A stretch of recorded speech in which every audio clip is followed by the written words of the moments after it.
Vegas Bad Boy of Podcasting is an entertainment-based wrestling program. The opinions shared are that of the host and their guest. Some celebrity voices are impersonated and usually not well. This program is not intended for kids and certain adults. Listeners' discretion is advised. You have been warned. Now let's get ready to podcast.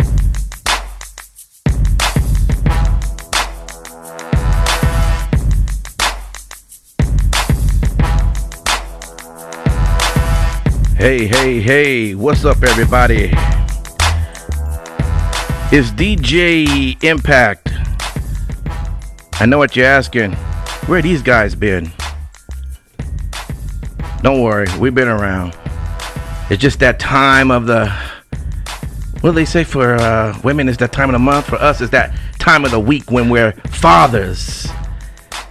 And we gotta take care of those kids, take care of those wives. Spring breaks. Wives, multiple. I was. What's going on with you? You know what? I said that because hopefully my wife will hear the show, and then she will attack me. Hey guys, welcome to another edition. We're gonna do the 1, 2, 3 count. Thank you guys for being with us today. The topics we're gonna talk about: the superstar shakeup. A lot of stuff went on there. What's your take on Enzo and Big Cass? The Viking experience, the War Raiders, the Viking Raiders, the Raiders. I don't know, the names keep changing every week. We'll talk about it. Raiders. Vegas Raiders. 2020. And Kota Ibushi. That's right. Boom. Resigned with New Japan Wrestling. We're going to get all to it. Let me introduce to you the Vegas Bad Boys with me. Sin City Steve, how are you? Oh, man, I'm doing all right. How you guys doing? We're living it up, man. We're living it up. It's the only way to be. King Lucky, what's up?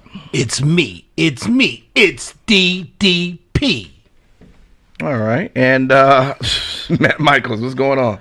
So, I don't know if... I've been thinking about this for years now, and it's a myth. Okay. And I just wonder if this is true. Yeah. It's called the Thunder Punch. Okay. All right? All right. So what you do is you run up to someone, all right, who's not looking, and you punch them as hard as you can in the ass. Okay. And apparently they're supposed to shit their pants. So you want to know if that's true or not? Yeah, but I don't want to get punched in the ass. I understand. I would have to go to an old folks home and try it. Right. They're Yeah. probably already shitting their pants. Exactly. Simon Street couldn't be here today. He's doing what he does best, getting educated, and he will be with us next time. Let's do the 1, 2, 3 count. It's time. Vegas Bad Boys of Podcasting present 1, 2, 3 Count Talk. Count Talk, baby. Okay, let's start with the first one. The superstar shakeup. Fellas, this was pretty big. What stood out to you the most? The names that went over to what brand? What stood out to you? Roman Sasha Reigns. wasn't there. Just Roman Reigns? Roman Reigns. I mean, that was the biggest thing. I mean, for the longest time, we've always maintained that Roman is going to be on Raw, and he is he was supposed to be the future forever. Right. And now he's on SmackDown. Right, which is going to Fox, which has more exposure, which means that there is no fucking absolutely difference. He's still number one. He That's is true. the guy. And I will tell you my thoughts on it is I think Vince, you'll see him more on SmackDown Of course. being that antagonist to Roman Reigns. Yeah, I thought it was huge. Yeah. I like Elias going to SmackDown too. Lots of exposure for him. They can sell that album they've been trying to get out there for Elias. It probably still won't do that well, but it is. Fuck you! I bought it. It's only $4. You bought it? Yeah, man, it's only $4. Does iTunes offer refunds? Oh, come on! I'm just asking. I take it I'm you just don't want to asking. walk with Elias. I don't know. It could be possibly a good album. I don't know. But And then again, $4, why not? Finn Balor going to SmackDown. What do we think about that? I like it. I think it's long overdue. Yeah. Yeah, it's definitely long overdue. It'll give his character some new perspective. He took the IC title to that show, so I'm hoping that the Demon comes out a lot more. That would be nice. That he's going to be on network TV and, highlighted a little bit more. They're not going to do that. No? No, they're going to keep it for pay-per-view, man. Because, if you overexpose it, it dies. Very true. So, yeah, there's no way. You're going to see it. If you see it twice a year, that's it. Yeah. I know you're not a 205 guy, but Mustafa Ali.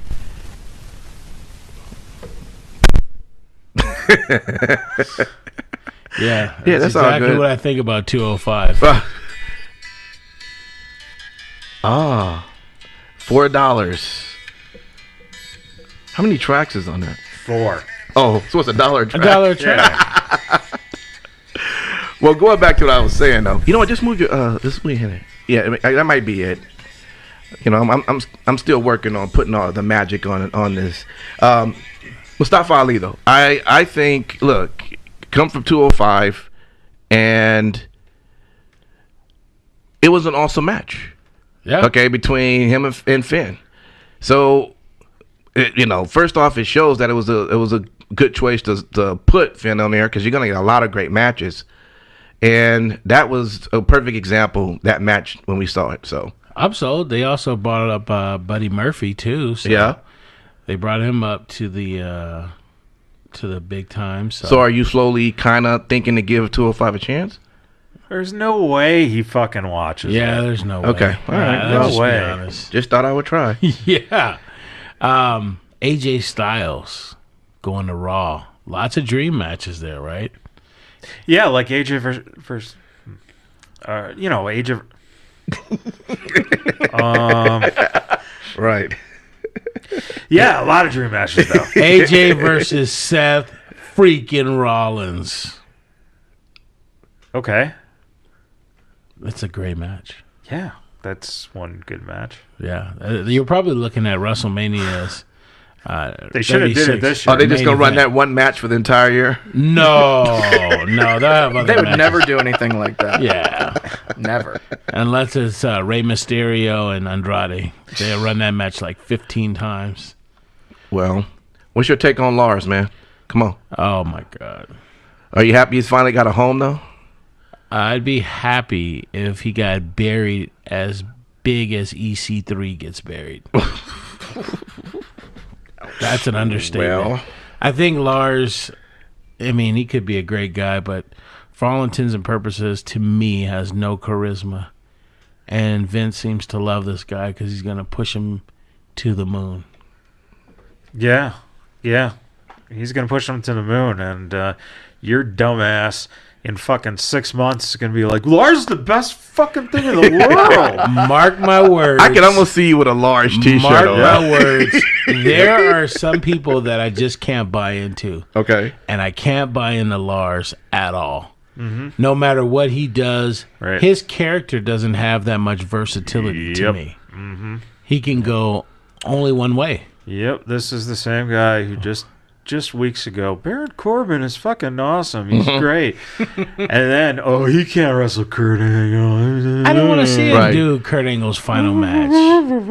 I like. Listen, I let me like- tell you, I I like like- Baron Corbin. I like Baron And you know the Corbin, best thing about it? Kurt Angle got his ass handed to him by both guys. He did. True. He did. Unfortunately, What about some of the women that came over? Bailey? Bailey. Yeah. Yeah. Well, there's a huge elephant in the room named Right. Sasha Banks. True. I love Sasha, and I'm heartbroken over this whole thing. I did think that they should have held on to the titles longer. Yeah. And Who fucking establish some cares? They're credibility. props. They are props. However, I thought that her And and now Bailey should have had a you're little bit the more one run. you're the one who was like, I think they should held on to him a little bit longer. But you're the same fucker who's like, the Iconics are the best thing ever. They need the championship. That's true. You did say Jesus, that. man. I wouldn't mind if the Iconics would have won down the line, but I wanted Sasha and Bailey to retain. It's almost summer. Can I use you on my feet? Because I'm going to need some fucking flip-flops. I love it. Well, I'll tell you what. I think Bailey will do well. It's an opportunity for her to rise to the occasion. Okay. And Amber Moon? And Amber Moon, yeah, it's a fresh start for her. Okay. Yeah, she looked good this past week. Yeah. What about that tag team, though? That's awesome. See, and now this is where King Lucky goes, Asuka deserves better than getting together with Gary Singh. All right, here we go. All right, let's get into it. All right, here we go. Okay. All right, I don't think Okay. they should have made that pairing. If you wanted to do it, do the Sky Pirates. Have Io and have Kyrie, right, together. But Asuka, they have no clue what to do with her. And it is frustrating. Sin City, what do you think, man? I actually agree with what King Lucky was just saying. I mean, if they would have, kept the Sky Pirates together, that would definitely have been the way to go. But you've got Asuka, who is a world-class talent, and you took the title from her a month before WrestleMania, Right. and you just left her in purgatory. What's the problem, Matt? It's a prop. I'm well aware that it's a damn prop. But at the end of the day, the prop Is Becky 2 belts? Yeah. Ooh. really. Yeah, really. Okay. It's fucking selling T-shirts, brother. I have aware. a shirt. I got a fill-in for you here. I mean, for me, I like Becky as the hunter and not the hunted. And for me, I think what should happen, Becky should be forced to defend the title twice in one night. And that's how you take one of the belts off of her. But I think there really needs to be a line drawn in the sand. She needs to go to Raw. They already have 3/4 of the horsewomen on SmackDown with her, Charlotte, Bailey.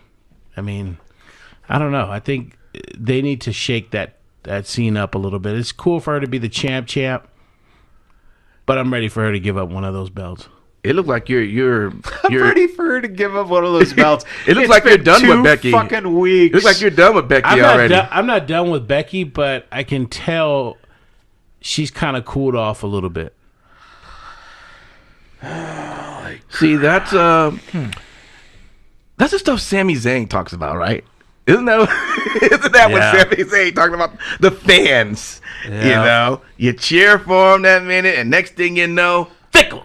Make no bones about it. I'm still a huge Bailey fan, but Well, we're talking about Becky, but you can go ahead. hold on. And we can talk about Bailey's yeah. butt all we want, man, because I have no problem with that. Okay, go ahead. But what I want to say is that for me, when we look at it, right, if Becky was to drop one of those titles, it should be to Bailey. That's where I was going with it. What? Yeah. I don't see that, but I guess it could work. Oh, man. I'm so glad you don't work for them. I tell you what, I predicted a great portion of that show for Mania. Oh, here we go. Yeah. You only got 2 right. No, I had more than 2 right. Oh, okay. You guys never want to give me my props. All right. There's no reason to give you props because it's not getting it right if you switch your opinion when it happens. Yeah, right. Anyway, Lacey Evans, phenomenal. A lot of people. I thought hate you it. didn't like it because all she did was walk down to the ring. No, I'm a huge fan of Lacey. I thought perfect way to get her exposure while that whole title picture was like muddied up. Right? Have her come out, have the fans get used to her. Right. Boom. Then last week, they had her wrestle a match. She looked phenomenal. And that finisher, Yeah, that was pretty good. outstanding. Yeah. So now she has the promo skills and the ring skills. I'm sold. She'll be a champion before the year's out. You think she'll be able to hit that finisher off all the time 100%? Because I was looking at that like, ooh. That was. Listen, the women's right is definitely got to be her main finisher. But for those special occasions where she needs to put the stamp on it, right, then she goes for that one. Okay. Yeah. All right. Usos go to Raw. I'm always and Usos can't do no wrong to me. So the music comes on, the shirt is already on. I'm dancing pump. I go look for my all white Nikes. I'm good. I love the Usos. They can't do no wrong to me. You know, so I like the move. Naomi's on Raw, so they had to go. Listen, I am a Naomi fan. I hope they get it right this time. Yeah. I hope they get it right this time. They didn't change anything. They just put her on a different show. No. She's taken a huge back seat, over the last... When did she win the Women's Battle Royal? Does anybody remember? Yeah. It was like 2 years ago. Yeah. That is true. And she was supposed to get the shot. She had the championship. Yeah, she did, but that was prior to that. So what? It's a prop! Hey, prop or not, it's time for that title to come back to her. So basically now, you've got 8 different women with the world title. Well, listen, I'd rather see it moved around to some degree than to have it go on the same 3 people over the last, 4 or 5 years. That's to me, as a fan, yeah, I'd rather see that. Okay. So, shotgunning the title around. Are you sure that your name's not King Russo? I'm just curious. I don't want to have somebody with 13 title reigns in a 5-year career. Yeah, but at least you have someone that you know is consistent. Whereas the way you want to do it, you might as well just have herpes. Because you're just passing that belt around like it's fucking Sunny back in the day. Wow. Man. Jeez. Oh, Zinger. fucking read the book. She wrote it herself. All right. Zinger. I was about to tell you, I'm not editing that out. Yeah, well. Speaking of women, what are they going to do with Liv Morgan? Seriously. Just put the belt on her. Yeah, she deserves it. I hope they get it right with her this time. Yeah. I don't have that for her, but I do hope that they have a plan for her because they broke her away from the Riot Squad, and it's like, to do what? So I hope she rises to the occasion. I'm a fan, Liv, if you're listening. All right. Good God. So are you good? You got any more you want to list on the Superstar shakeup? Yeah, I'm glad that they called an audible. They split up Aleister Black and Ricochet. Yeah. I think that pairing was outstanding. Yeah. But why have them lose 3 different title matches on the leading up to Mania and then I'll tell you why. NXT? They're just fucking prop belts, man. Well, those guys deserve better than just props, okay? So, yes, I'm happy that they sent Andrade back to SmackDown so he can be with his woman, Charlotte. Apparently, she made a big stink about it. Oh. Allegedly. I didn't read that, but... Allegedly. I'm smelling Raja here. I am too. Raja, I'm looking for the sponsorship. Somebody would have been saying Smirkville right about now, but... So I've heard that, but I also... I read something that said that Fox wanted a face for the Latino community. And when you're getting rid of Andrade and Rey Mysterio, sending them both to Raw, right there you go. Yeah, I'm in on that. Well, Rey can't be the face anyway. He's more of a mask. Oh, Lord. Well played, sir. Right. All right, cool. Let's go now to our second ring count. All right, here we go. Enzo and Big Cass. What's going on? The G1 happens. Madison Square Garden, major pay-per-view, and apparently it's Go dude, ahead. What's it's up? very, very simple. Okay. Enzo attacks Bret Hart. Right? Was that him? I thought so, right? I was watching the right thing. Right? Well, you know what? If the way that they cut it off so fast, it could have been. I thought it was Enzo because it was Saturday night. There was a run-in. Right. It happened. Yeah. And he's Right? he's just attacking wrestlers, that entire weekend. Yeah.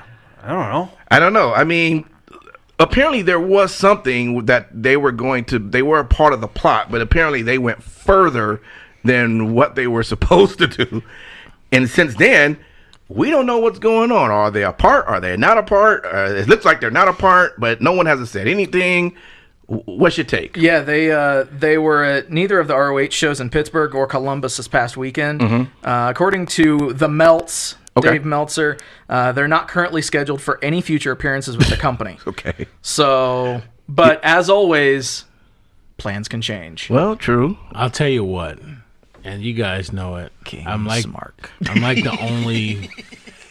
the only Enzo fan. That is true. Okay, Would you say that you're the real one? I'm the real one. He bought You the better shirt. believe it. He was one of the ones who bought the shirt. I'm a certified G. So you're the one. Yeah. Wow. Yeah, he was wearing Yeah. the shirt during the rape Muscles allegations. marinara. That's right.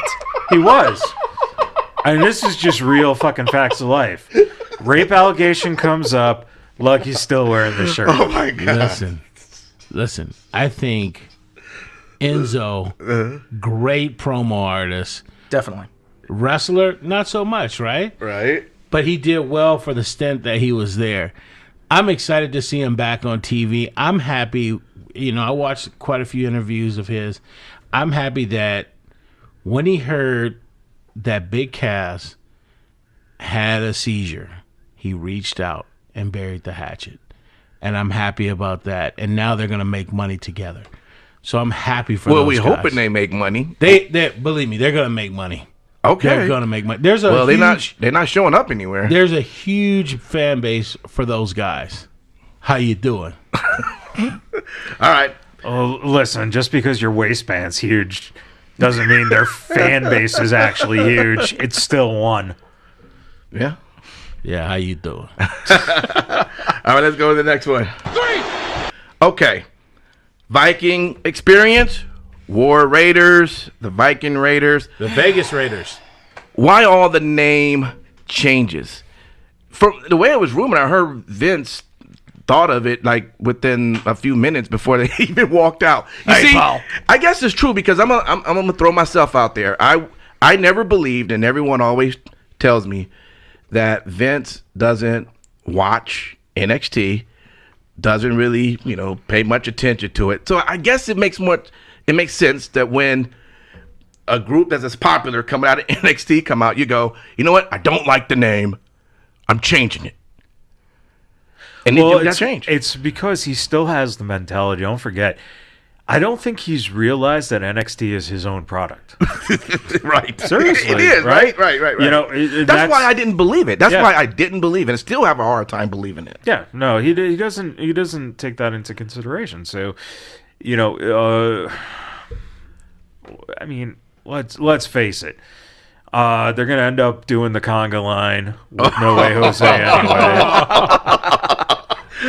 Listen, No, that's possible. I mean, that's why I'm kind of happy. I say it all the time. Velveteen Dream is still on NXT because I'm too afraid of what Vince is going to do with him when he finally hits the main roster. He loved Johnny B. Bad. He really wanted a Little Richard character. No, Okay. seriously. Seriously? Yeah. Okay. That's the reason he brought him in, because he loved that character. And then then he didn't realize that Johnny B. Bad, he couldn't get the character. Yeah. So that's why they went with the Wild Man and just never took off. Velveteen Dream is going to be that. He's just going to be, Yeah. we want, because he loves Little Richard. Gotcha. Okay. That's one of Vince's favorites. I didn't know that. Yeah. Oh, yeah. I think to me, and I'm just guessing, right? Okay. But I think it had more to do with him wanting to own the property. They've used the name War Raiders outside of WWE and NXT. So I think, to me, he wanted to own. Just like the Dudley Boys did. Very true. But I think he wanted to own the property. You know, if those guys go on and get big, he'd own the property and the rights. Yeah, just like the Dudley Boys did. Dude, I mean, that's all. You could just use the War Raiders because it's not. They didn't have it trademarked. Yeah. I mean, other than Vince having an aversion to the word war, which has long been known, I mean, whatever. I don't understand. The same guy who created Raw is right, War. Raw is War And in the war zone. Yeah. Yes. Yeah. So, I mean, I've said it a million times. I don't know why they didn't just call them the Berserkers, call it a day, and if you wanted to, you could even bring John Nord back and, you know, say that he had something to do with the formation of the team or something stupid. I mean, because that's right up Vince's alley. That's some shit that he would do. What they need to do right now is have Eric Young manage him. That's not a bad idea. Or Sarah Logan. Well, it could be where they're at it. I mean, you know what's going to be interesting, and, you know, they haven't been on TV in a while, is when AOP comes back. Vince is like, you want tag team wrestling? I'll give you tag team wrestling. And he's giving it to us now in spades, right? Hey, pal. The Revival, the Viking, whatever you want to call them, AOP when they come back, the Usos. So, you know, to me, I agree. I like what you said there with Eric Young managing them. Or if you're going to break off, you know, the Riot Squad, have Ruby Riot do her own thing in a singles in a singles run, and then have maybe Sarah Logan take over managing them. So is that a happy medium with everyone having now the name being the Viking Raiders? Is that something we can live with more than the Viking experience? I still gotta take it. The Viking experience sounded like something that you could go to a brothel and get. Right. Would you still scream war, war, war, war? That's the question. No, if you're at the brothel, you scream whore, whore, whore, whore. All right, here we go. Our last one of tonight, Kota Ibushi. All right, got it right. I've been practicing. Thank you. Man, I'm getting up there. All right, so you married to an Asian and you don't get fucking Asian names right. His hot Asian wife. Well, that's only because, you know, she has an American name, not Kota Ibushi. Anyway.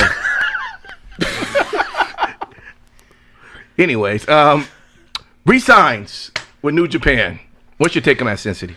So obviously, IWGP Intercontinental Champion Kota Ibushi announced at the New Japan media conference for Road to Dontaku that he had signed a 3-year deal. Nice. And this was after 3 years of being a freelance performer for them. So he had been appearing for New Japan without a contract for 3 years. Why would you think he'd do that in the first place? I mean, he's pretty hot, right? Right on the market. So why did he think he had to do that in the first place?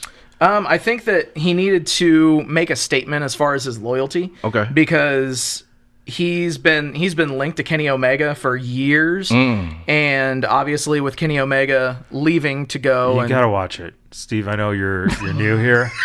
Omega. But you're saying certain words that make certain dicks hard. Yeah, right. Control yourself. Omega's a great guy. Stop it. Yeah. But in all seriousness, I think that's the biggest reason. He did release a statement, and he said that I would like to formally announce that I've signed with... Shit. That I have signed with... I knew you were going to do that shit. With New Japan Pro Wrestling, and will now represent NJPW as Intercontinental Champion. I could cut his mic off if you didn't even do that. No, go ahead. I'm a translator, bro. Well, let us say it first, then you translate it. But one thing that really kind of stood out to me in all the fallout from this is that Ibushi said that he wanted to be on every single card going forward from New Japan. Wow. So that's pretty awesome. Yeah. He obviously Ibushi had a dual contract, and with New Japan and with DDT, another promotion in Japan, and he went all around. And at the end of the day, I mean, he said that ever since he was a kid in middle school that he wanted to join New Japan and to be a contracted superstar for New Japan. Nice. So I think that it's just everything kind of coming full circle for him. Gotcha. So, wow.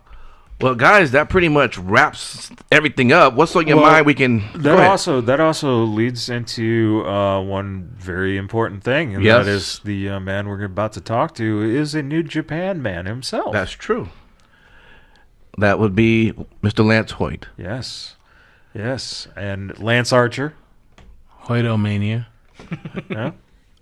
Dallas. Vance Archer, Dallas. Yeah, He's got about 10 more names if you can think of them.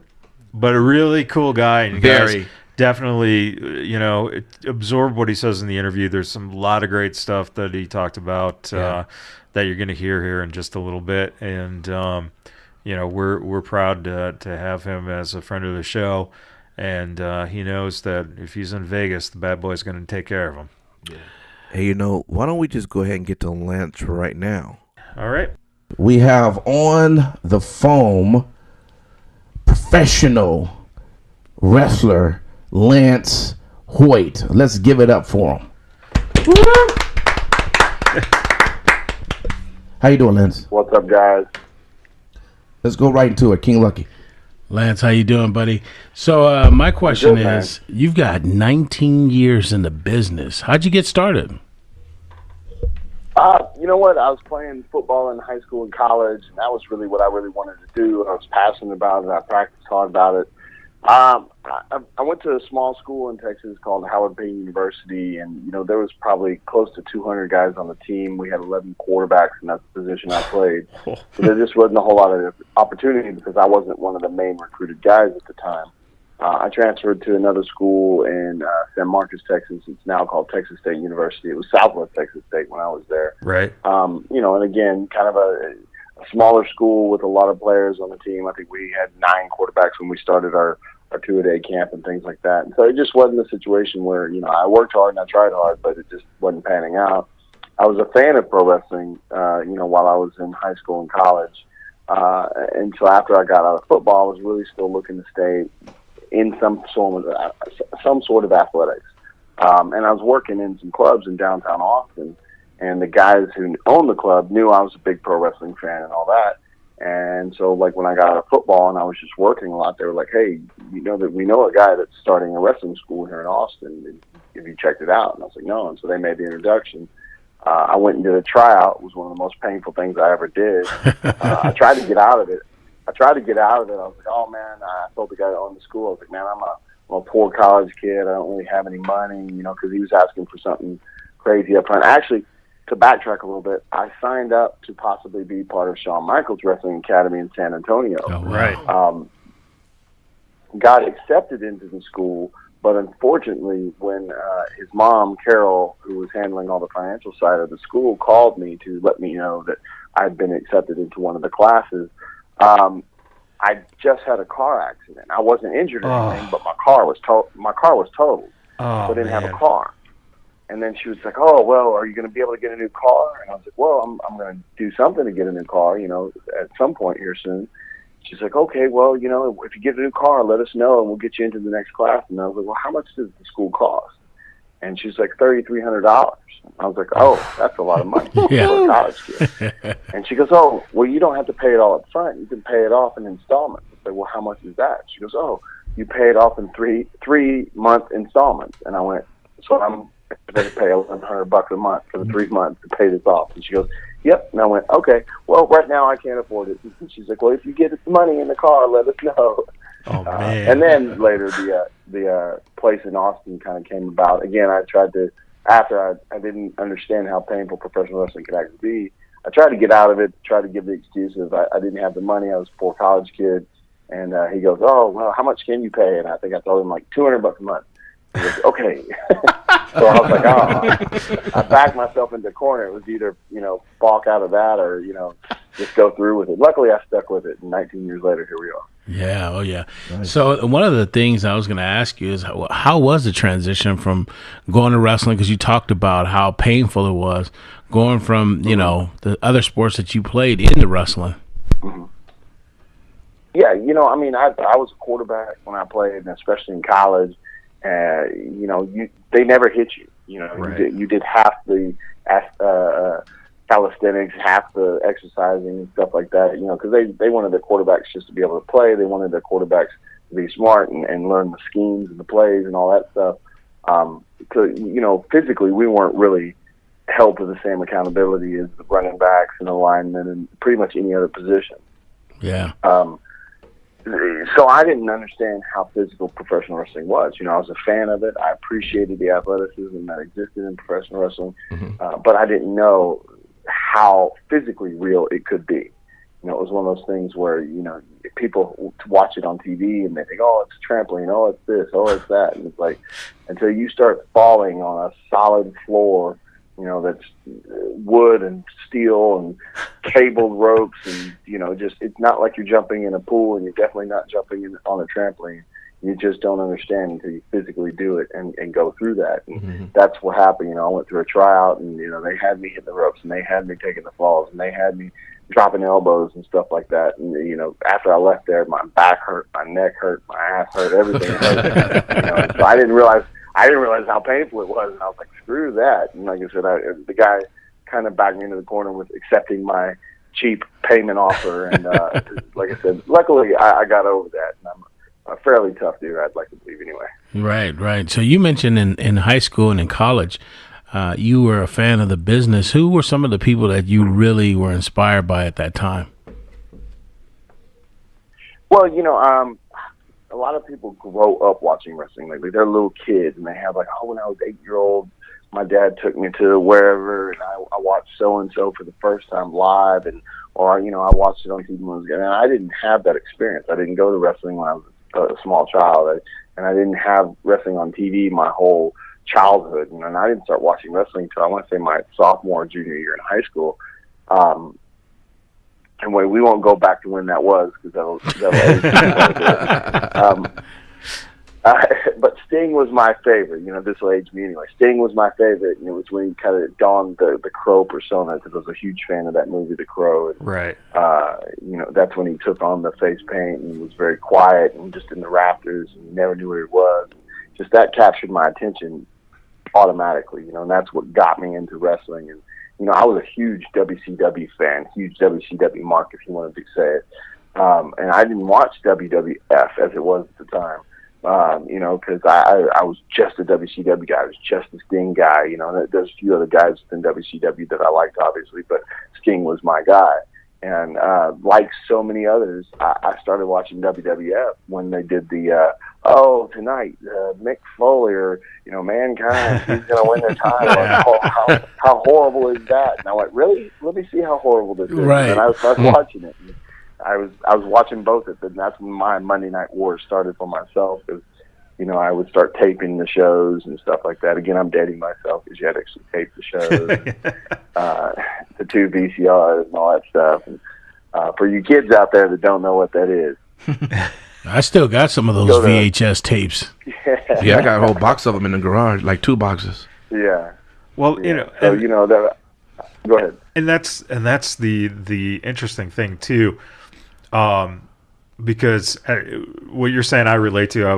I'm right around your age as well, and I actually with Wikipedia they can figure it out. Exactly. Yeah. We'll just be kind of coy here and just say we're not that old, but we're not that young. But I was going through the same path in California. I ended up at UPW, but I still have the pamphlet from Shawn Michaels Academy, because I almost went there in 2001.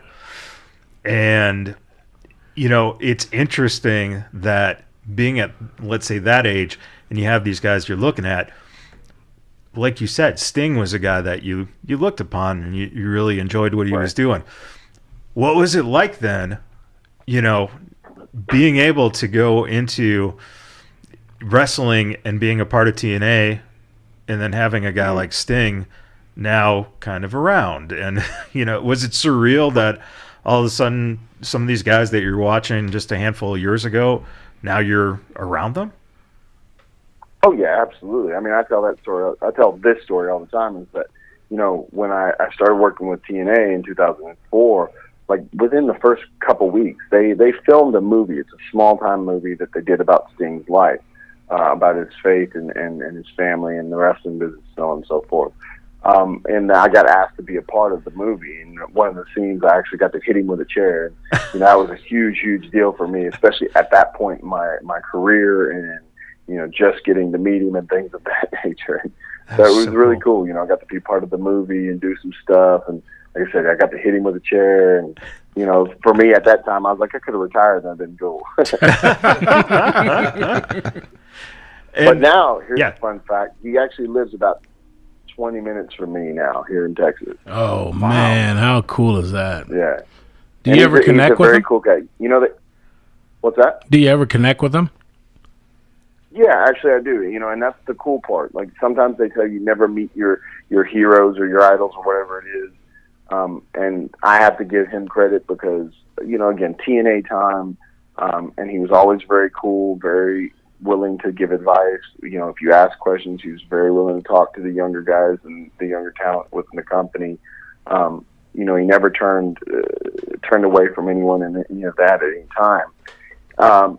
So he was always real cool about that. And then, like I said, when him and his family moved here, because his brother's a pastor, and they opened up a church, like I said, really near me. And so I've been to the church a few times and had different conversations with him at different times. And he's just always been super cool. He's one of those guys that at no point has he ever disappointed me by me thinking, oh, man, Sting, the guy I looked up to and idolized in the business of professional wrestling, did something that made me think less of him, because he's never done that. That's been a really cool experience. I'm not buddies with him. We don't talk every day or anything crazy like that. But like once in a while, I'll text and ask how he's doing, and he'll message back and ask how I'm doing, or he'll vice versa. And like I said, it's a once in a blue moon thing. It's not like every other day, but he's always been nothing but super cool. I have to put it that way.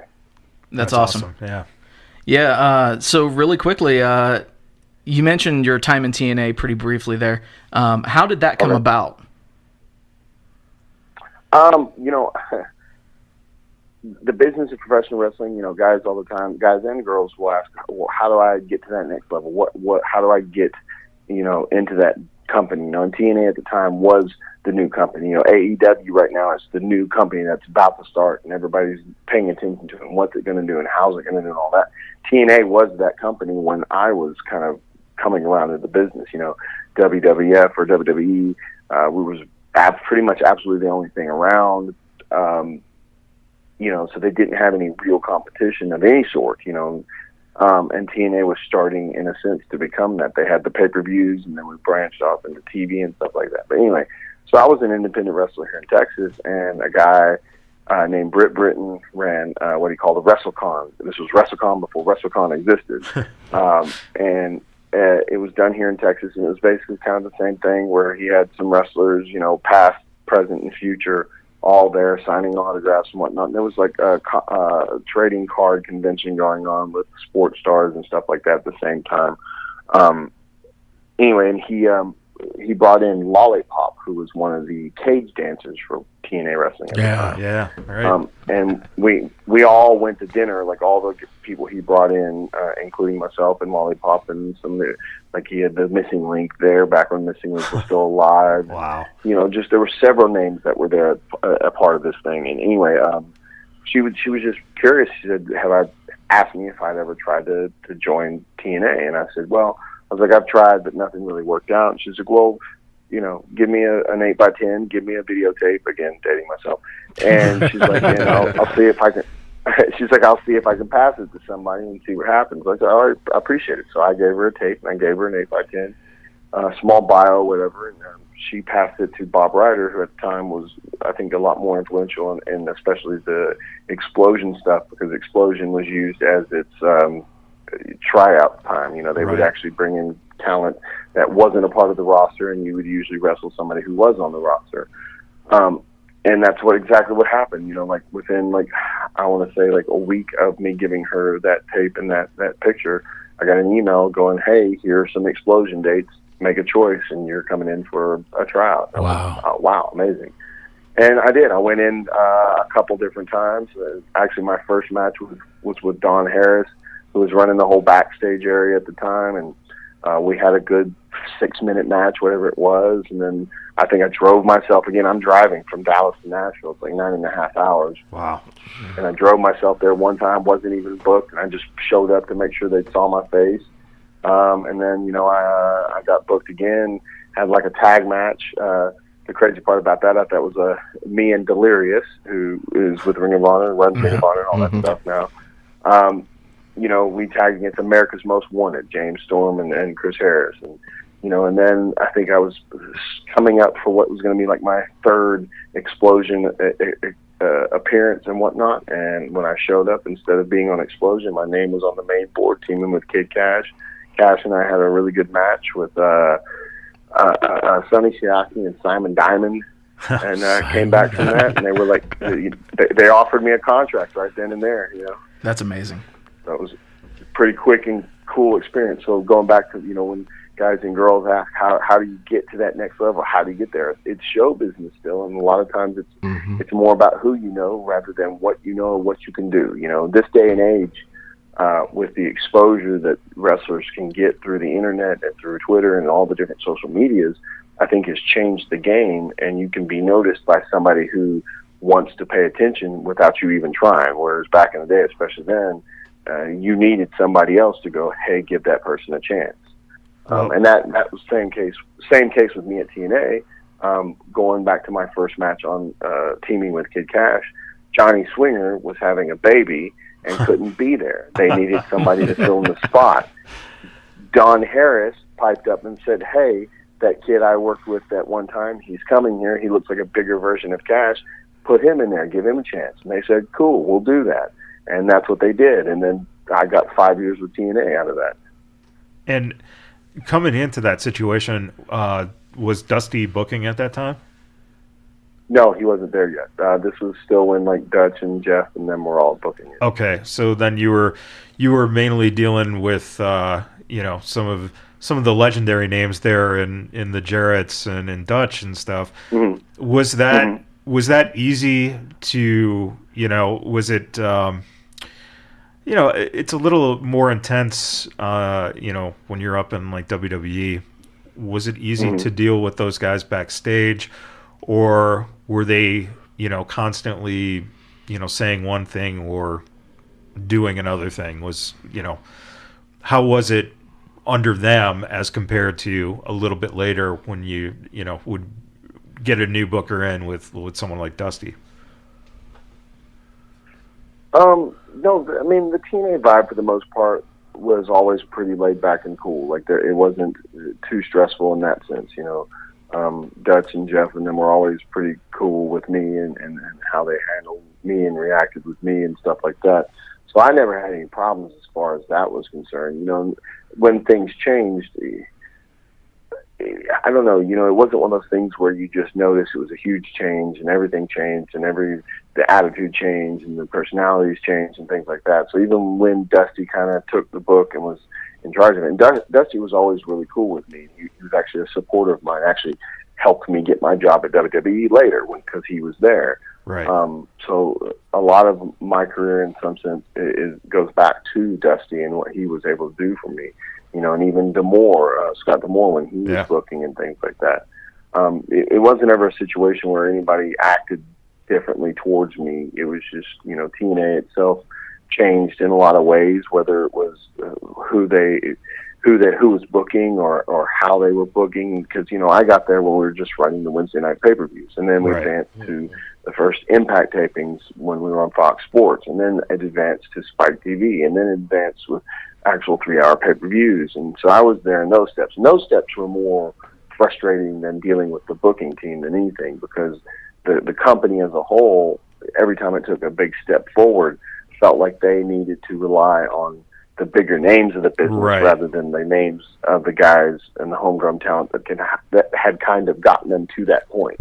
And that was more frustrating than anything, because it was always like, you guys did great, but we need to do this big with these guys, and then we'll get back to you and put you back in that spot. Which for some guys that happened, and for a lot of us it didn't. So, do you think that in those terms, then, as a company then finds itself getting more advertiser dollars and network, is that where the complications basically come in from it becoming, a small, family-run business essentially, to, we're now going to have to try to bring in the Kurt Angles and the Christians and the names because they're thriving for that, getting that bigger advertiser dollar in to make a bigger name for themselves? Was that kind of that feeling of, the corporatization of everything? I don't know. That may have been a reality that I didn't understand or know about. Yeah. From a talent's perspective, it was never put on that. It was never like, well, our sponsors and the money people are saying this is who they want and what they want. For somebody that was in my position, it just felt like the company thought that the names they were bringing in, including some of the ones you brought in, and you can't deny who they were and what they accomplished in the business. And there's all respect in the world for them, but the company also felt like the wrestling fan, because they didn't know who I was or other certain wrestlers, that they couldn't focus on us because the wrestling world wouldn't accept us. I think that was the feeling that a lot of us got, and again, especially now being in the business this long, I kind of understand where they're coming from, but at the same time, I also feel like it's like, okay, I get where you're coming from, but the way I felt it was handled in some cases diminished the possibility of creating your own future stars. Right. And it's a balancing game. And again, I've been in the business long enough to kind of see both sides of the coin and understand where they're coming from and the money that they're investing in it, and the idea of, okay, we've gotten to this point, we have to use these names to keep these fans and get new fans. And then once we keep and get them, then we'll put you back in a good spot. But then just kind of getting lost in the shuffle because that spot is always being taken by other named guys.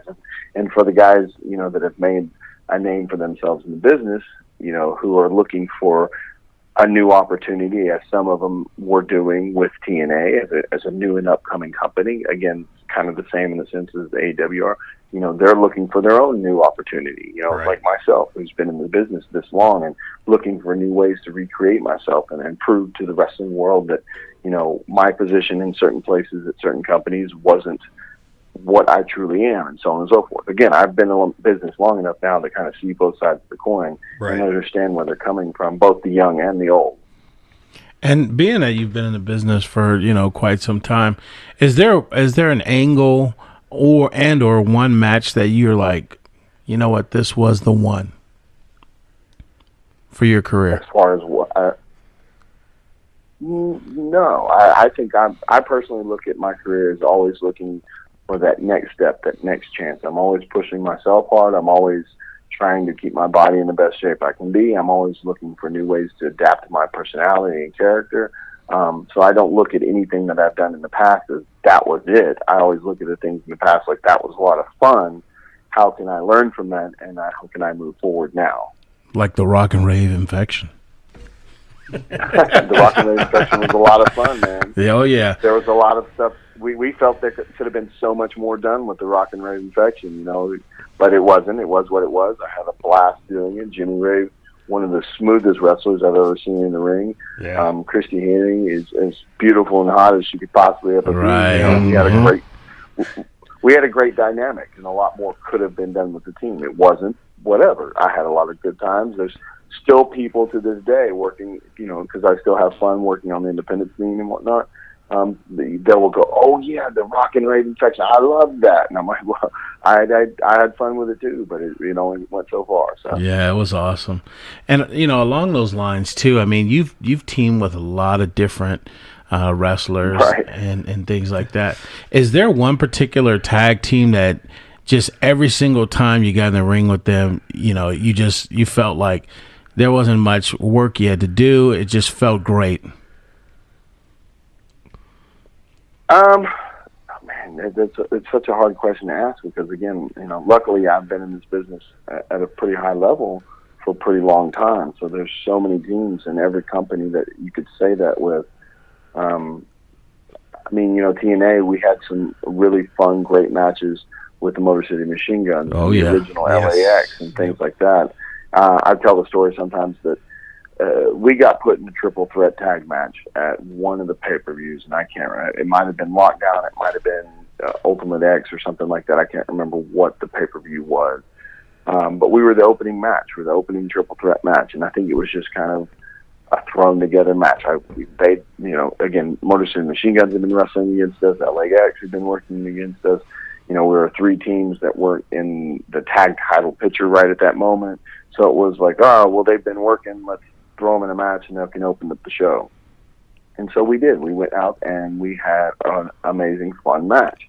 It was one of those things where the agent, who was actually D'Lo Brown at the time, he kind of gave us our guidelines, our outlines for our match, and we went out there and had the match. It came off as good or better than anybody ever could have thought or expected. And then we get back, and D'Lo was just ecstatic. He was like, "That's how you do it. That's how you open up a show." Blah blah blah. He was just as happy could be. Mm-hmm. And it was just one of those things where we all had the chemistry from wrestling each other, and from the house shows, because we were doing house shows at this point, TV and everything that we've been doing. That the match just came off really, really good. We had a lot of fun doing it. Really quick on the D'Lo side there. D'Lo is out here in Vegas teaching at the Snake Pit, and right. So, what would you say if someone's listening and they're thinking about signing up for classes and getting started? What would D'Lo bring to them that maybe some other trainer wouldn't? Because I've always been a fan of his. And one of the reasons is kind of what you just said. He can make an opening match for a card as good as the main event. You got so excited when he would go out there. Is there certain things backstage? Is there any mentoring or anything that that you just got from him that maybe people who would be interested in learning to wrestle would go, hey, maybe I should go to Vegas and start training at Snake Pit? D'Lo was he was always very enthusiastic and very energetic. Again, I don't know him as a trainer. I just knew him as a talent that I worked with, and then as an agent, that helped give guidelines to guys who are going out there and wrestling. As far as his training technique, I don't know, but if he keeps that same enjoyable enthusiasm and the knowledge that he has in the business is undeniable, especially because he was a part of the company when it's at one of his hottest times in the business. Right. So his understanding of the business from that perspective is invaluable, because there's not a lot of people who've been a part of wrestling in a hotter time ever. Right. To be a part of that, attitude era when it was as hot as it was, and with a company that was, underneath WCW and fought their way back into prevalence in the business of professional wrestling to ultimately beating WCW out of existence. The knowledge that comes from that, and understanding an audience and understanding how to get himself over, even, that was at a time in the business when it seemed like every single person from the opening match to the mid card to the main event were all very special, Right. And it'd be nice if the business completely can get back to that kind of a level. And so he was a part of that. And so the knowledge he has from that is absolutely invaluable. How he does as a trainer, I don't know, because I haven't been around him in that full aspect. But I can only imagine, like I said, if he keeps that awesome, amazing enthusiasm that he had as an agent and a talent when I was working with him, and that knowledge that he has from that era that he was a part of, I think that in itself is invaluable. So if people are wanting to learn from somebody who is right there in the middle of it, in the thick and thin of the wrestling business at one of the hottest times it's ever seen, that's somebody you want to go talk to. Yeah. Awesome, man. Now, obviously, sticking with TNA, Hoytomania was running wild there for a bit in TNA, and a little bit. I've got to know. I've got to know whose idea was that, and what did that process look like? That was the fans. That wasn't anybody's idea. Exactly. Perfect. No, it was a group of Orlando fans that, for whatever reason, liked me. Thank goodness. And they're the ones that coined the Hoytomania name, and they're the ones that made their own T-shirts. There was a lot of people who jokingly thought that I somehow coordinated all that and took them to dinner and whatnot. I was like, do you realize how much TNA is not to be able to take 10, 11, 12 people out to eat just so they'll make a T-shirt for me? I was like, I don't have that kind of money, guys. Right. So like I said, they were awesome because it was a group of guys, and I still keep in touch with one of the main guys and his family that lives out in Orlando. His name is Mike. And he was one of the main Hoytomaniacs, and it was a really cool time, because when I got told I was going to be Lance Hoyt, I was not very happy about it for the simple fact that I never wanted to be Lance Hoyt. That's my real name. I never wanted to be Lance Hoyt in the wrestling business. I always enjoyed being a character because it helped me understand, what I should do and how I should do it and so on and so forth. So even when I was Dallas, when I first started at TNA, it still gave me a mindset of who's Dallas, what would Dallas do, so on and so forth. And Dusty's actually the person that changed me to Lance Hoyt. It was kind of a funny story. And, so basically, I'd been off TV for some time. I flew myself to Orlando to try to figure out what's going on because nobody was talking to me and telling me what was going on. This was right when Abyss first possibly almost went to WWE. But there was some disputes and so on and so forth. Because I was there, they put me in a tag match with Kid Cash, who I hadn't been teaming with for some time at that point. And I went to Dusty after, and I was like, Dusty, does this mean I'm back, or what's going on? Is it just because I was here, you guys used me, and then I'm gonna go home and I'm never gonna get used again? He goes, no, baby. He goes, you're back. You're gonna be on TV, but we're gonna change your name. You're not gonna be Dallas anymore. And I said, okay, what am I gonna be? You're gonna be Lance Hoyt because it's a good wrestling name. I said, you want me to be Lance Hoyt? My real name? He goes, yeah, Lance Hoyt. It's a good wrestling name. I said, okay. I was like, is there a way that that I can reintroduce myself as Lance Hoyt, like come out and cut a promo and say, I'm tired of being a fake name and a fake character. I'm going to be real. I'm going to be Lance Hoyt. He goes, yeah, baby, that's not going to happen. He goes, if you were selling out 20, he said, if you were selling out 20,000 seat arenas, that would be good, but you're not. So we're just going to do it subtly, baby. Subtly. Kid Cash is going to come out and say it, and you're going to be Lance Hoyt. I said, okay, I'm on TV. He goes, yes. I said, all right. Nice. Wow, that is an awesome story. Yeah. And luckily I did, because then the Hoytomaniacs came. Right. Yeah. Oh, yeah. So then, you eventually, like you said, Dusty helps you get into WWE.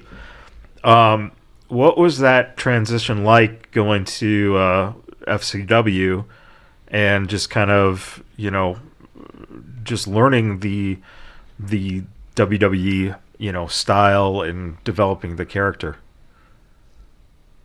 Yeah, it was kind of a whirlwind thing. I knew my time at Team was coming in to an end. I got a tryout organized at FCW. That went really well. Again, Dusty was one of the main producers and bookers at FCW at the time, one of the main coaches. I honestly believe he went to bat for me and told him to give me a chance. Because when I got my contract, when I got the call, it was like, hey, we'd like you to come down to FCW and so on and so forth. It wasn't, and you did great in your tryout. It was, you've got a lot of good friends. That was specifically said to me. That's cool. So I had Dusty, and I'm sure a few other people that actually went to bat for me, which was really cool. And then, a lot of people were like, well, why are you even having to go to FCW? You've been on TNA TV, so on and so forth. And it was a really good thing because especially at that time, WWE was run in a very, very specific manner. They had their idea of how they wanted their superstars to come off and be and so on and so forth. And it was a really good chance for me to learn. And I was learning under Dusty, who was amazing, obviously, with promos and things like that. And you had Steve Kern, who's the wealth of knowledge coming from just that hard-nosed version of Steve Kern. Right. Dr. Tom Pritchard, who was amazing with us, and Norman Smiley, who's still a part of the PC and stuff there in Orlando. Right. I mean, you had Billy Kidman, who was down there working with us. Just the names that were in there on a consistent basis was just really cool. And like I said, learning to be what WWE wanted me to be in comparison to what ever been in my career, it was invaluable to be a part of FCW at the time. It helped that learning curve so that I could make the mistakes at FCW instead of going straight to TV and possibly making those mistakes and then just it being over right away. Right. Yeah, along those lines too. You moved over to New Japan, and your transition there probably had to be something totally different than anything you've ever experienced, right? Okay, we're jumping from FCW to New Japan. I'd actually worked in Japan a few times prior to even joining WWE. Before my TNA time ended and before I joined WWE, I'd been working in Japan, a few independent stuff, and then I actually had worked a tour with All Japan. So I kind of understood a little bit of what Japanese strong style kind of was and so on and so forth. So then, I had my short, not very glorious stint in WWE, and then when that ended, I reached back out to the people who had helped me before in Japan, and so they helped me get on with New Japan. And so the learning curve as far as understanding what Japanese wrestling was about, it wasn't a shocker. It wasn't like it was the first time I ever did it, but there's always a learning curve, especially anytime you go somewhere for any extended period of time. So it wasn't a shocker by any means, but there was always something to learn, and it's actually been the best part of my career is being in Japan. And I've said this to many people.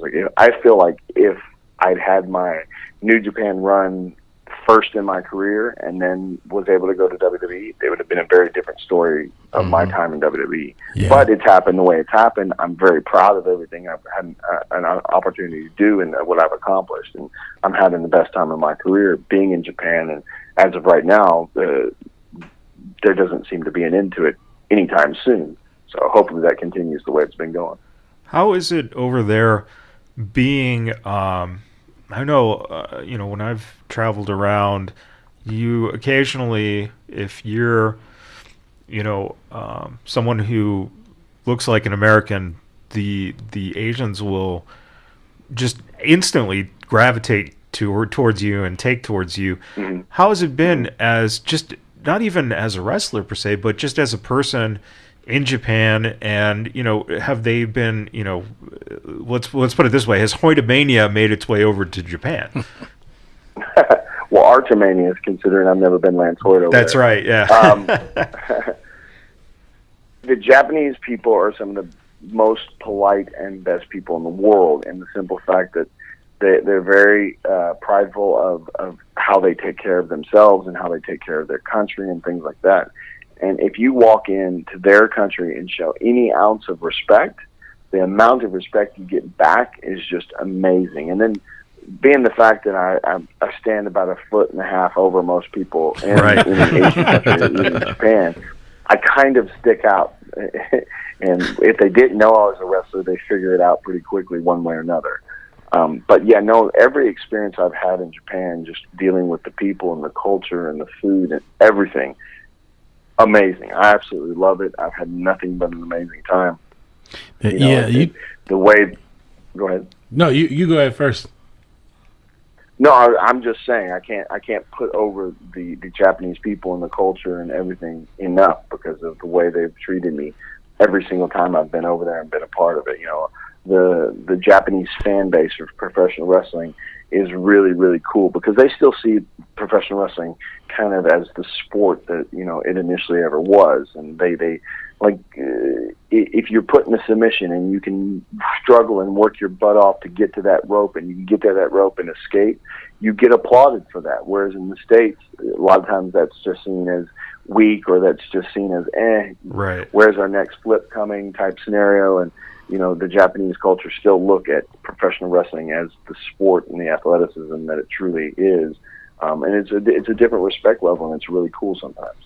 Yeah, and I've been following you for some time now, and you post some of the most epic meals when you're out there in Japan.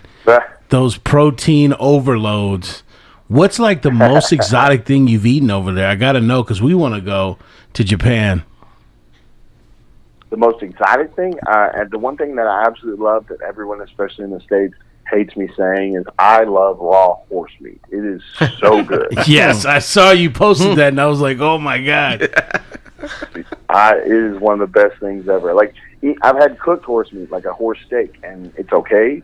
But the raw horse meat, so awesome. It's fresh, it's clean, it has a cool, unique flavor to it. It's usually sauced really well.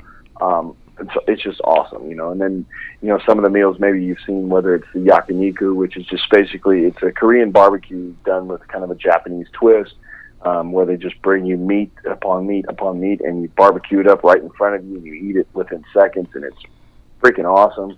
Wow. Shabu shabu, which is basically a boiling pot of water or different kind of sauces, and they bring you just plates and plates of meat and dip it in the boiling pot and eat it right away. Nice. It's just awesome. Mm-hmm.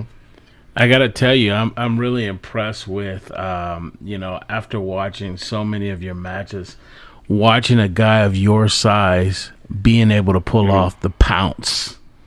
Yeah.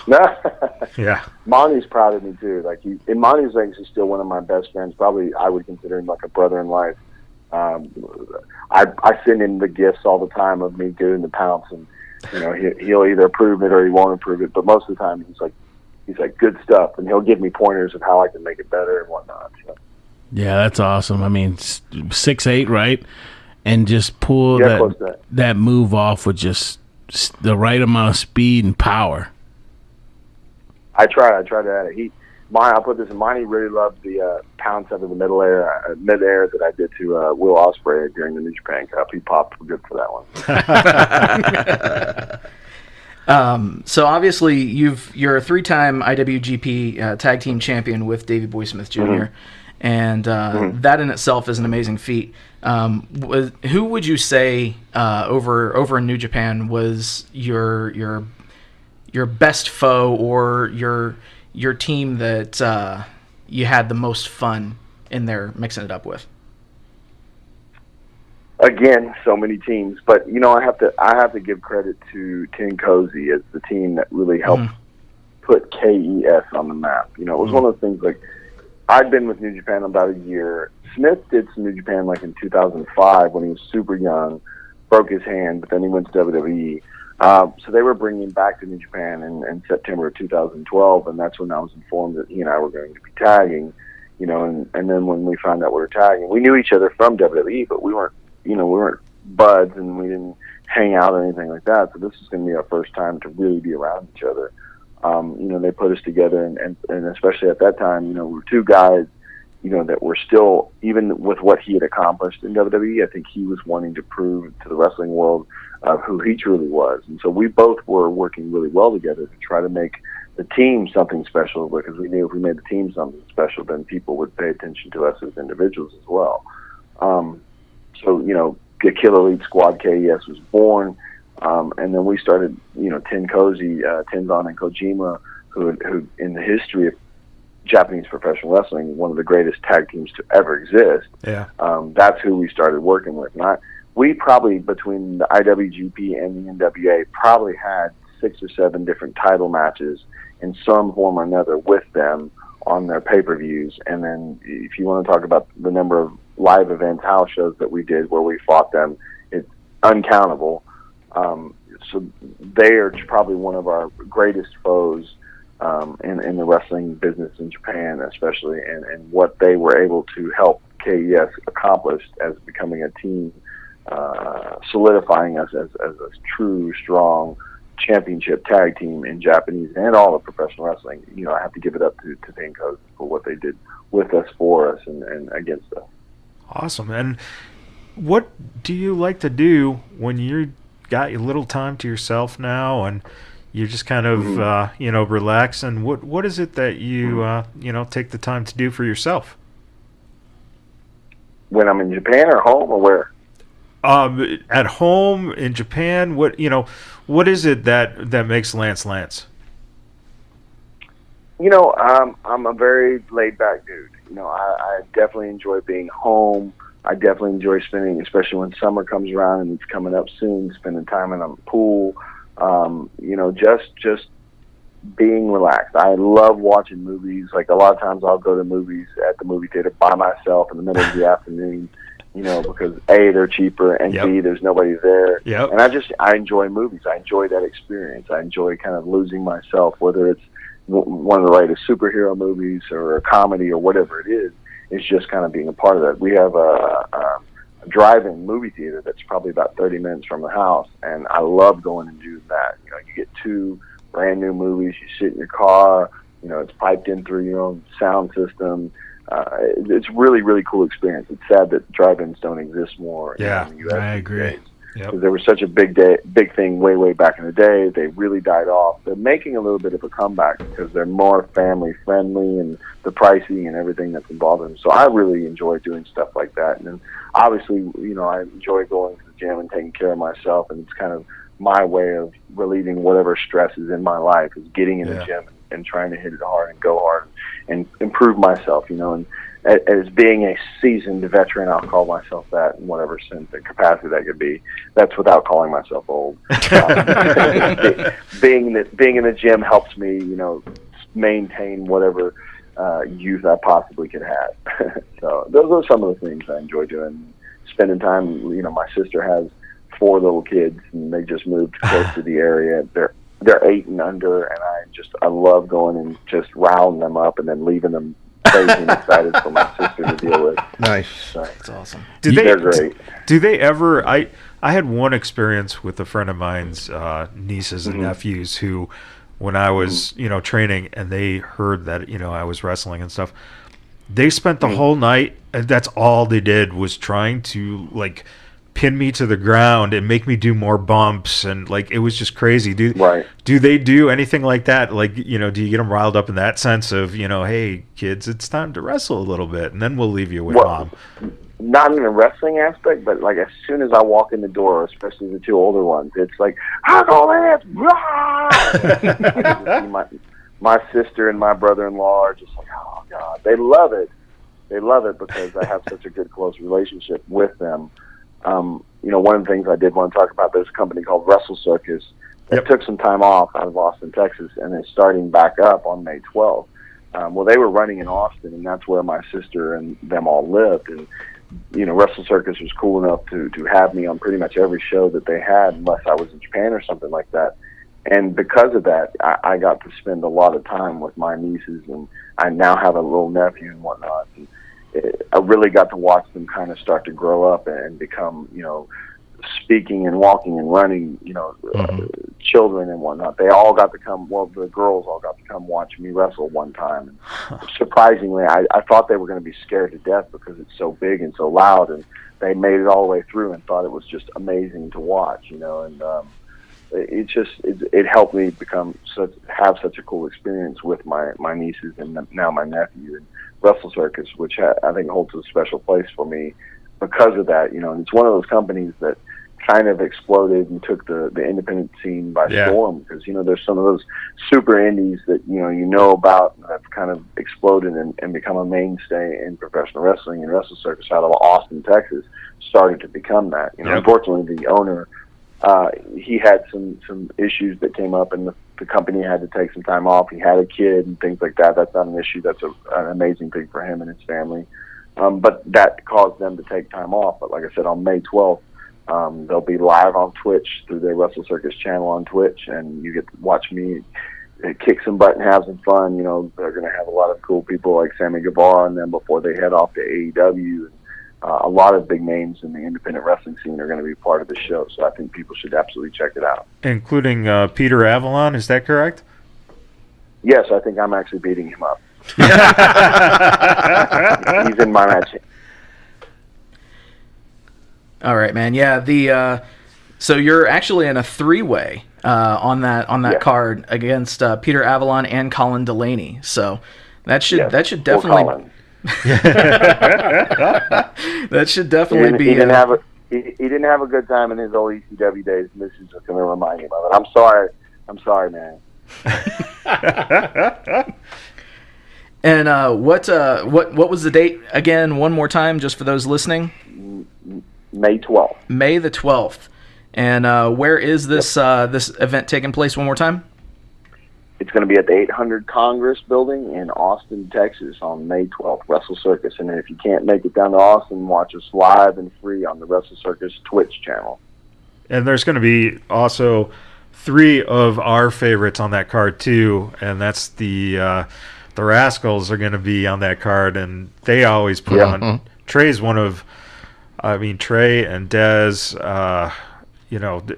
just 2 of the nicest people around, but 2 of the most amazing talents, and they've done a lot of wrestling out west here, and being from Los Angeles area. So yeah, it's great to see them getting back up, because Wrestling Circus really was making a great name for itself, and we're happy that you're able to participate on the card. And we do urge everyone, please check them out, because this is like, if you want to get in something on the ground level, people, this is the time to do it. Start following now, because it's going to be blowing up soon. Yep, absolutely. And really quick, speaking of things blowing up, and people who have some ties to Impact Wrestling, Scott is there. He's currently behind the scenes. Do you think you might get a chance to go back that way to Impact? Well, for me right now, New Japan is the place for me. Okay. We're talking about things that are blowing up and getting big. New Japan's a company that has done nothing but continued to move forward. I started with them in 2011, and the company was doing really well then. And I don't think people truly understand the scale of what New Japan is and is becoming. It's a company that's been around for nearly 50 years now. Right. Like I said, when I was there in 2011, it was doing good and big things. But then as it's grown and gotten bigger, the game has changed in such a drastic way, with them adding New Japan World and getting Access TV here in the U.S. And one of the things I also wanted to talk about is the G1 Climax that's coming to the United States. Yep. It is truly, if you like tournaments, if you like watching guys fight for something that means something, the G1 Climax singles tournament is truly the biggest singles tournament in all of professional wrestling. There is not a company right now that runs another tournament that is similar or close to the scale that the G1 Climax is.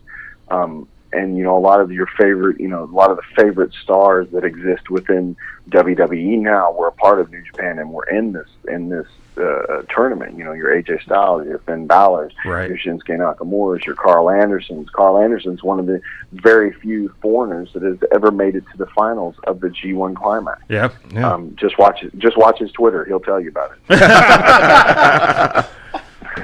He's awesome, dude, man. So a lot of the guys that people are watching right now that are going, man, these people are amazing, we're in New Japan Pro Wrestling. And the G1 Climax, which is coming to Dallas, Texas on July 6th at the American Airlines Center for the first time ever. We've done a few G1 Climax specials that were just kind of featured the wrestlers, but wasn't a part of the tournament. This is the tournament. This is the opening night of the G1 Climax, and it's happening in Dallas, Texas. And I don't think the wrestling world truly understands, the fan base in the U.S. truly understands yet exactly what they're getting. So if they can't make it out to Dallas, they absolutely need to be watching it on TV. But I highly suggest, this is a bucket list item, that people get on the plane and they come to Dallas and they watch the G1 Climax live. This experience there's nothing close to it.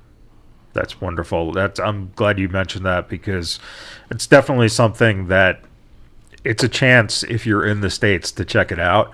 And if you have that time and that luxury to get down to Dallas, do it, because this is something that it's not like experiencing, WrestleMania, let's say.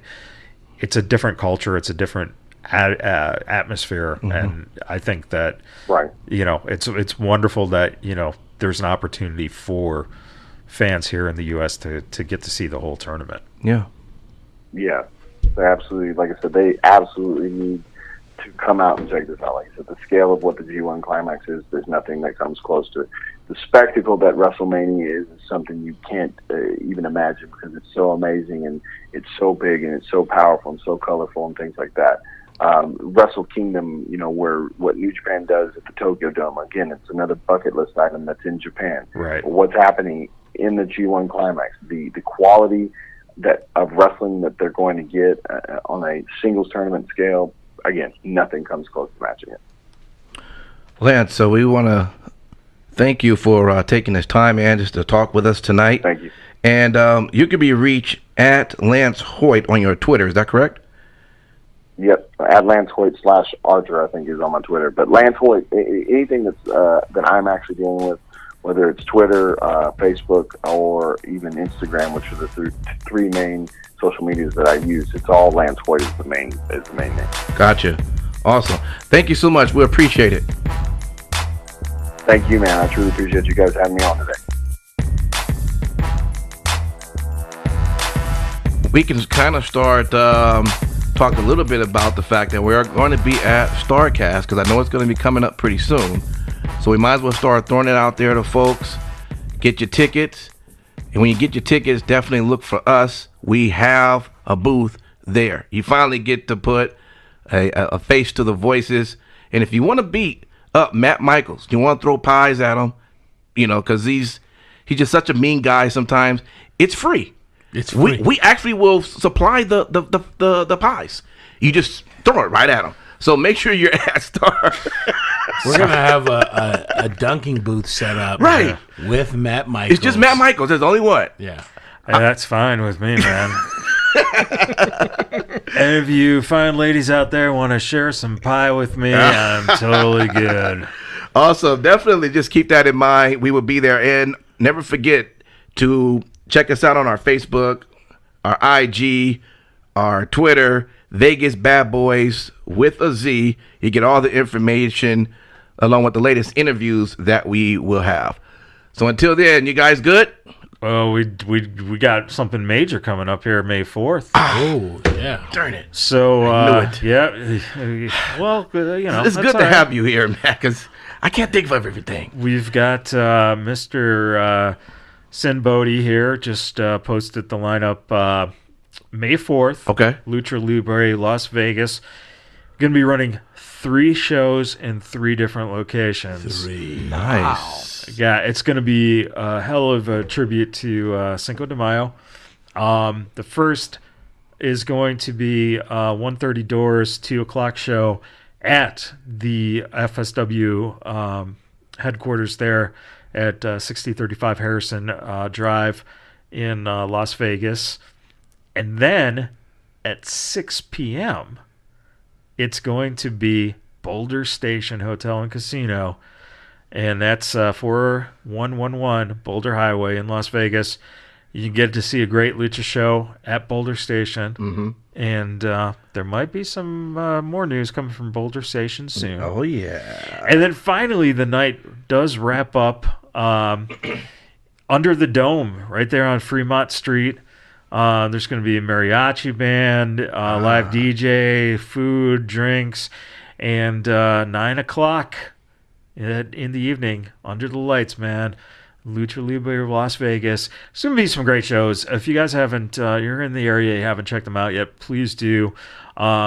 Sin is a friend of the show, and FSW here in Las Vegas is putting on some great stuff. So please, show your support with them. As well as Cauliflower Alley Club coming up here. It's going to be 29th, 30th, and the 1st of May. And you know what? You're going to get a chance to see Mark Henry. Yes. Start to see Dory Funk. Okay. You're going to see Dr. D, Dave Schultz. Okay. Dean Ambrose is going to be presenting an award. Hey, now. So, and Haku, Barbarian, are getting honored. So there's a lot of good stuff going on. You're going to see a lot of familiar faces. Yeah. So definitely come on out. Get your tickets. Sin City Steve, any last words, man? No, man, we got a lot of good shit coming up, so stay tuned. King Lucky, last one, man. Oh, yeah, the madness is running wild. Yeah. All right, John. Till next time.